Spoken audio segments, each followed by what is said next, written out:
नमस्कार, मैं हूं जसवंत कंडेला और आप देख रहे हैं PC24 न्यूज़। इस वक्त मौजूद हम जींद के अंदर ही है और जैसे कि आपको पता है कि सोशल मीडिया और मीडिया के माध्यम से अंकुश प्रोचा एक युवा लीडर जो है आलम की अभी उभर के आया है, जिसने किसान आंदोलन में बहुत बड़ा सम्मान भी पाया है। और एक जैसे कि भारतीय किसान मजदूर एकता मंच जो संगठन है, काफ़ी बड़ा संगठन है, उसके अंदर उनको जो है इस सम्मान के साथ जो है महासचिव का पद भी दिया गया है। तो प्रोचा साहब, सबसे पहले तो वेलकम है आपका। धन्यवाद जी। और सबसे पहले मैं PC24 न्यूज़ को धन्यवाद कहना चाहूँगा कि वो इस आंदोलन को इतने सक्रिय रूप से जन जन तक पहुँचा रहे हैं। धन्यवाद जी।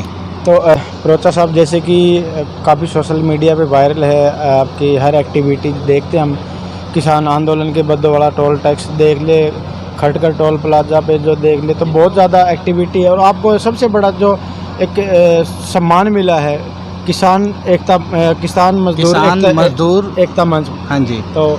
तो जी, जैसे कि मेरी एजुकेशन का सवाल है, मैंने दिल्ली यूनिवर्सिटी से अपनी BA ऑनर्स ज्योग्राफी की जी किरोड़ीमल कॉलेज से, और मैंने अपनी masters Delhi school of economics से की, और मैंने अपनी MPhil भी दिल्ली यूनिवर्सिटी से की। तो जो शिक्षा का जो प्रावधान है, उसके अकॉर्डिंगली मैं अपने आप को एक सक्षम भी समझता हूँ, और साथ में बचपन से मेरे अंदर वो भावना है कि जो सोसाइटी है उसका हमें मतलब सब कुछ हमें उन्हीं से मिलता है, तो हमें उन्हें भी वापस करना चाहिए। और जैसे कि ये देश का इतना बड़ा आंदोलन चल रहा है, और ये तो एक तरह से रोटी की लड़ाई है जी। अगर हम इसको देखा जाए जी, मैं ये कहना चाहूँगा, जैसे कि आप एक एजुकेटेड हो, और एजुकेटेड होने के साथ साथ आपके अंदर जो सोशल वर्किंग की जो एक्टिविटी है वो कैसे।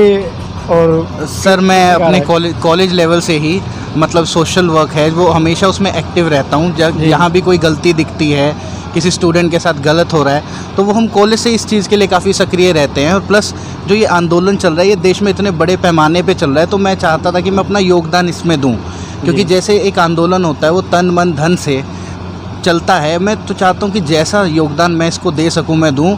और ये जो आंदोलन है, ये एक तरह से फसल और नस्ल का आंदोलन है। और मैं चाहता हूँ कि सोशल मीडिया के ज़रिए जो आप मीडिया के काम कर रहे हैं, मैं आप सबको भी धन्यवाद कहता हूँ, जो कि ये चीज़ जन जन तक पहुँच पाती है, क्योंकि सोशल मीडिया का बहुत बड़ा रोल है कि कैसे ये आम आदमी तक ये न्यूज़ पहुँच पा रही है। और मैं सबको ये भी कहना चाहूँगा, जितने भी नौजवान साथी हैं वो आगे बढ़ें और इस आंदोलन में अपना योगदान दें, क्योंकि हमें ये 3 काले कानून हटाने पड़ेंगे, क्योंकि इसका बहुत ही बुरा प्रभाव पड़ेगा आने वाली जनरेशन्स पे। तो इसलिए इसे फसल और नस्ल का आंदोलन कहा जाता है। तो जैसे कि अंकुश जी, लगभग 6 महीने से ज़्यादा टाइम हो चुका है किसान आंदोलन को चले हुए, लेकिन अभी तक जो है सरकार टस से मस नहीं, केंद्र सरकार। सर, इसमें देखो, जैसे आंदोलन को चलते हुए कई महीने हो गए हैं। जब 2 डिग्री 0 डिग्री की ठंड में किसान अपने परिवार सब बैठे हैं सड़कों पे, किसान और मजदूर, और अब गर्मी 45 डिग्री का टेम्परेचर है, बीच में आंधी तूफान इतना लंबे से चल रहा है, लेकिन जो राज्य सरकार है और केंद्र सरकार है वो इन्हें नज़रअंदाज कर रहे हैं।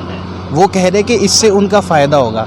भला कोई सब जानते हैं कि उनका फ़ायदा कैसे होगा। अगर मैं आपको बोलूँ ये चीज़ आपके फ़ायदे का, जब कहते हो हमें ये चाहिए ही नहीं, तो ऐसा क्यों? बेसिकली अगर हम देखा जाए, अगर हम लॉन्ग रन में देखें, ये पूरी लड़ाई जो चल रही है पूरे भारतवर्ष में, ये बेसिकली जो भी पूंजीपति हैं वो आगे जाके 2 चीज़ों पर कब्ज़ा करना चाहते हैं। एक तो है ज़मीन और एक है पानी। अगर आप अभी नोटिस करेंगे, जितने भी इंटरलिंकिंग के प्रोजेक्ट्स हैं भारत में नदियों को कनेक्ट करने के, वो अंबानी को मिल गए हैं, ठीक है।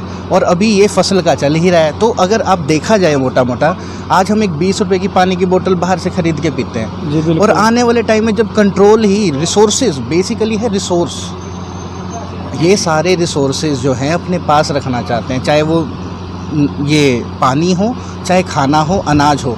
अगर सब उनके पास होगा तो वो उनकी ही मर्ज़ी है ना, वो हमें 100 रुपये किलो दे या 200 रुपये किलो। तो ये 20 रुपये की पानी की बोतल भी आने वाले टाइम में 100 रुपये की मज़दूर आदमी को ख़रीदनी पड़ेगी। बताओ वो कैसे ख़रीदेगा? तो जिस तरह से आंदोलन है और इसका विरोध भी हो रहा है, तो क्या इसका जो सबसे बड़ा प्रभाव वो मजदूरों पर पड़ेगा? नहीं सर, इसका प्रभाव हर एक तबके पे पड़ेगा, चाहे वो अमीर हो चाहे वो गरीब हो। महंगाई बढ़ेगी। और जैसे आप 3 कानूनों को देख लीजिए। पहला कानून बात करता है कि APMC मंडियों के अलावा भी मंडियाँ हो सकती हैं, कि ओपन मार्केट में आप सेल कर सकते हो। उसके लिए लाइसेंस क्या चाहिए? कोई लाइसेंस नहीं चाहिए, आपके पास एक बस पैन कार्ड होना चाहिए। अब उसमें बहुत सारे सर फ्रॉड भी हो सकता है, काफ़ी चीज़ें हो सकती हैं, और जुडिशल रिव्यू इसमें है नहीं।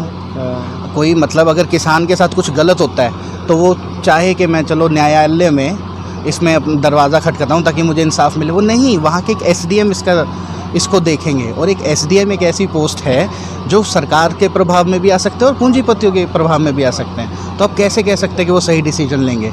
ऐसे तो उनके आने वाले टाइम में ज़मीनें तक छिन सकती हैं। सेकंड कानून को आप देख लीजिए, जो दूसरा कानून है वो कॉन्ट्रैक्ट फार्मिंग की बात करता है। अगर हम भारत के राज्यों में देखें तो गुजरात में है, महाराष्ट्र में है, कर्नाटका में है। अगर हम 2019 का रिकॉर्ड देखें तो जो नेशनल स्टैटिस्टिक्स ब्यूरो है, जो भारत पूरा करते हैं स्टैटिस्टिक्स जनगणना या और वो सब करते हैं, उसके अकॉर्डिंग सबसे ज़्यादा जो फार्मर सुसाइड है वो महाराष्ट्र में है। अगर आप अंदाज़ा लगाओ, कुछ 10,281 2019 का डाटा है, पूरे देश भर में 10,281 मतलब किसानों ने आत्महत्या की थी। क्या वो सिर्फ 10,000 लोग ही हैं? नहीं, उनके साथ उनके परिवार, करीबन लाखों लोगों की एक तरह से आहुति चढ़ी है। और किस लिए? क्यों? वो प्रेशर में है, स्ट्रेस में है। हमें उनकी मदद करनी चाहिए ताकि कैसे ये प्रॉफिटेबल हो सके फार्मिंग।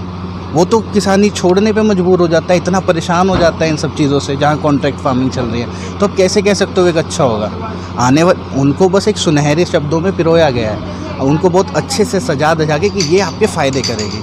अगर मान लो अगर 1-2 साल तो उसे अच्छा दिखाना ही पड़ेगा ना। अगर आज किसान 5 रुपये में अपने मान लो आलू बेच रहा है तो कुछ टाइम तो उन्हें 15 रुपये किलो, वो तो खुश हो जाएंगे 1-2 साल। उसके बाद बिल्कुल ही 1 रुपये किलो, तो क्या करेंगे?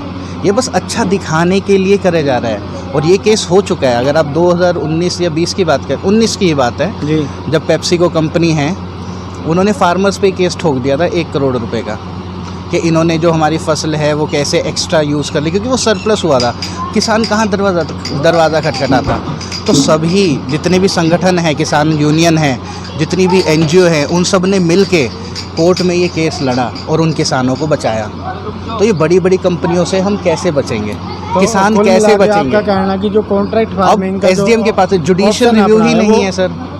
सिर्फ जो कॉन्ट्रैक्टर है, बड़े बड़े व्यापारी हैं, उनको फ़ायदा पहुंचाने के लिए आप सर ये जो 3 काले कानून हैं ये लाए ही इसलिए गए हैं ताकि ये सारी चीज़ धीरे धीरे करके ट्रांसफ़र हो जाए। और जो किसान है भारत का वो बहुत भोला है और कम पढ़ा लिखा है सर। और उनको क्या पता कि इसमें क्लॉज नंबर 13D क्या कह रहा है, ये क्या कह रहा है। अगर वो इसको अच्छे से समझ पाएँ तो वो अच्छा होगा ना। लेकिन वो अगर इन पे इनके हस्ताक्षर ले लेते हैं, और इतने अगर हम देखा जाए कि 50% 70% जनसंख्या इन्वॉल्व है एग्रीकल्चर और उससे अलाइड एक्टिविटीज़ में, तो इतने लोगों का नुकसान होगा क्या? तो क्या ये एक छोटी बात है? ये छोटी बात नहीं है सर।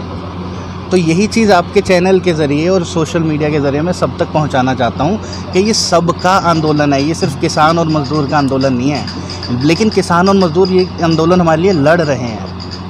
ये सब जिस तरह से आपने पूरे को भी बैठे हैं किसान आंदोलन को में और कृषि कानूनों को लेके, तो उनका बयान आता अभी जो सड़कों पे बैठे हैं, ये सिर्फ किसान आंदोलन नहीं, ये राजनीतिक आंदोलन है।